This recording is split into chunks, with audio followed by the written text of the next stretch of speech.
হায় হায়, এ কি হলো! শেষ পর্যন্ত পাকিস্তান হারল ইউএসের কাছে। কয়েকদিন আগেও বাংলাদেশকে হারিয়ে বাংলাদেশের সাথে সিরিজ জিতে নেয় তাদের ঘরের মাঠে ইউএসএ।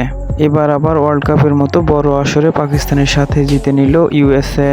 এ যেন এক অবিশ্বাস্য ঘটনা ঘটালো ইউএসএ। পাকিস্তানের মতো শক্তিশালী দলকে পাত্তাই দিল না তারা। পাকিস্তানকে বলা হয় আনপ্রেডিক্টেবল দল। 2022 সালে টি-20 ওয়ার্ল্ড কাপে পাকিস্তান জিম্বাবুয়ের কাছে হারে মাত্র 1 রানে। এই আসরের প্রথম ম্যাচ খেলতে নামেন তারা আজকে। আর প্রথম ম্যাচেই নাজেহাল অবস্থা পাকিস্তানের। ইউএসের সাথে তাদের পূর্ণ শক্তির দল নিয়ে মাঠে নামেন পাকিস্তান। টসে হেরে প্রথমে ব্যাটিং পায় পাকিস্তান। ব্যাটিংয়ে নেমেই যেন দিশেহারা পাকিস্তানি ওপেনাররা। ম্যাচের দ্বিতীয় ওভারেই স্লিপে ক্যাচ তুলে দেন মোহাম্মদ রেজওয়ান। স্লিপ থেকে দুর্দান্ত একটি কঠিন ক্যাচ ধরেন ইউএসের ফিল্ডার স্টিভেন টেইলর। 8 বলে মাত্র 9 রান করে সাজঘরে ফেরেন মোহাম্মদ রেজওয়ান। এই দিনে ব্যাট হাতে ফ্লপ ছিলেন আরও কয়েকজন পাকিস্তানি ব্যাটসম্যান।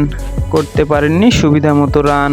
ওসমান খান 3 বলে 3, ফখর জামান 7 বলে 11 এবং আজম খান 1 বলে ডাক মেরে ফেরেন সাজঘরে।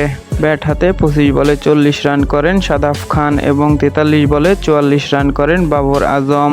তবে বাবর আজমের স্ট্রাইক রেট ছিল বড্ড বেমানান এবং ফিনিশিংয়ে ইফতিকার ও শাহিনের ব্যাটে ভর করে 159 রানের স্কোর পায় তারা।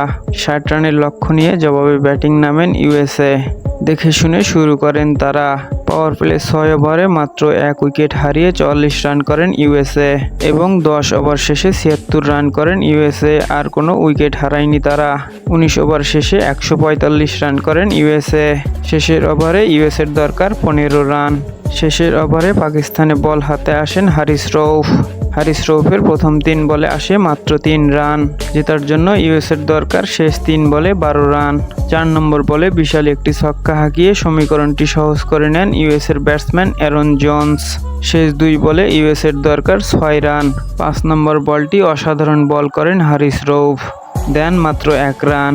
খেলা গড়ায় শেষ বলে দরকার 5 রান। শেষ বলে অসাধারণ একটি 4 মারেন নীতিশ কুমার। ম্যাচটি ড্র হয়ে যায়। খেলা গড়ায় সুপার ওভারে বোলিং করতে আসেন পাকিস্তানের মোহাম্মদ আমির সুপার ওভারে দেন 18 রান। 19 রানের লক্ষ্য নিয়ে সুপার ওভারে ব্যাটিং করতে আসেন পাকিস্তানি ব্যাটসম্যান ইফতিকার আহমেদ ও ফখর জামান এবং ইউএসএ বল হাতে আসেন মিত্র ভালকর। কিন্তু সুপার ওভারে 19 রান তুলতে গিয়ে শেষ রক্ষা যেন হলো না পাকিস্তানের। 5 রানের জয় নিয়ে মাঠ ছাড়েন ইউএসএ। ওয়ার্ল্ড কাপে এ নিয়ে টানা 2 জয় পেল ইউএসএ।